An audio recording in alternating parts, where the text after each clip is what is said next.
Swami said you can judge your own spiritual development by how much you revel in the welfare of others. We back, baby, with another reflection on the daily Vedantic. Today's reflection is on something that Swami said in a lecture recently that I loved.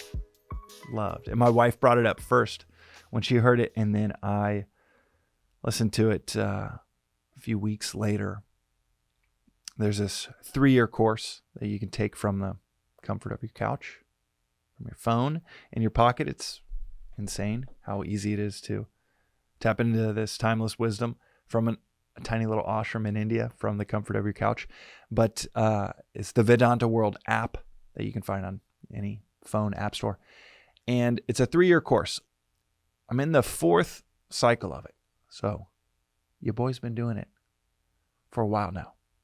But there's always new nuggets. Every single time I listen to a single lecture, much less go through a whole cycle, there's so many rediscoveries, or so many things that I'm actually hearing for the first time. So Cheney she's a few weeks ahead, and she brought up a reflection a few weeks ago that I thought was brilliant, and then heard it this morning. And I was like, man, I'm going to be reflecting on that for the next few days, few weeks. Deserves an episode on the TDV. The reflection is this. Swami said you can judge your own spiritual development by how much you revel in the welfare of others. You can judge your spiritual development by how much you revel in the welfare of others. There's this German term, Schadenfreude, which means to essentially, it's the opposite. It's to revel in the misfortune of others. It's reading the celebrity gossip columns and seeing who's going through a divorce or whose life is falling apart and getting pleasure from that. Or it's reading the news and secretly liking, or it's maybe social media, seeing something and kind of rooting for the downfall of that person. Getting excited when you hear the gossip. The community gossip from a friend about so-and-so and what's happening with their life. That's Schadenfreude. That is reveling in someone's downfall or misfortune. That is the opposite of spiritual progress and evolution. What Swami was saying this morning is so simple, elegant, beautiful. One hell of an acid test to one's spiritual development, and that is simply how much do you revel in the welfare of others. He used this example that a neighbor is throwing a party because one of the neighbors a few doors down got a promotion. And they were throwing a party for them. To get so excited, so inspired. I almost said excited, but excitation, that's when a dog runs into the street and gets hit. So not excited, but inspired, so overjoyed with the welfare of someone else that you want to throw them a party because they got a promotion. And it's not just going through the act because, wow, I should feel a lot of joy, so I'm going to send some flowers to someone that just had something great go for them, and that will be a sign of my spiritual progress. But to genuinely just revel in it, wow, that's so great for them. Now, which precedes the reveling in their welfare or the good news of a promotion would be to wish well for everyone around you. And then feel that joy when it happens, when something good, a good fortune happens to the person the people, your community that you've already been wishing good things for. So the question is, how much do you revel in the welfare of others?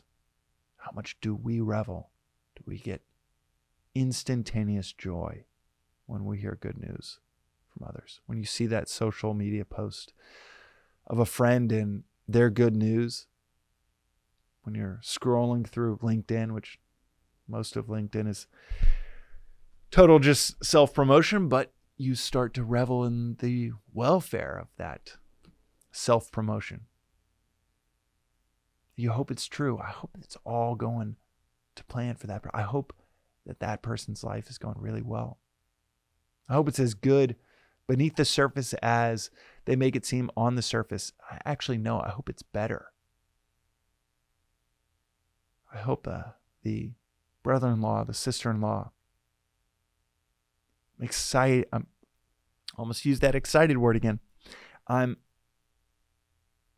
really reveling in the good news that this or that just happened for them. And I wish them so much good fortune in the future. And equally so, the acid test is when we feel any amount of joy or justification at the downfall of anyone else.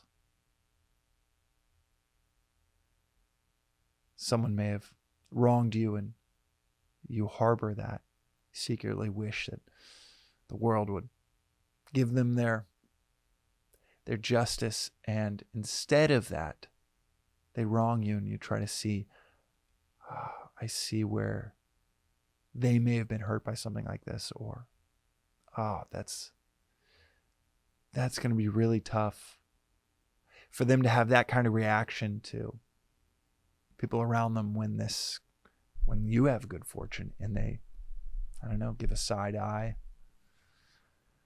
or they make you feel like you don't deserve it.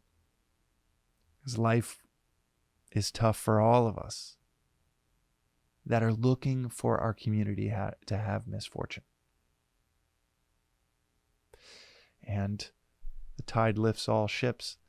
Life becomes better when your community starts to do better. This is pure logic. This isn't even philosophy. If the people around you start to do better, you benefit. If the people around you are worse off, then you're worse off. You're part of that community. So how do you assess your spiritual development? It's not asking a teacher. It's not reciting verses, nailing some test on concepts or ideas. It's simply, how much do we revel in the welfare of others? That's the test. And that's today's reflection on the Daily Vedantic. We'll see you next time.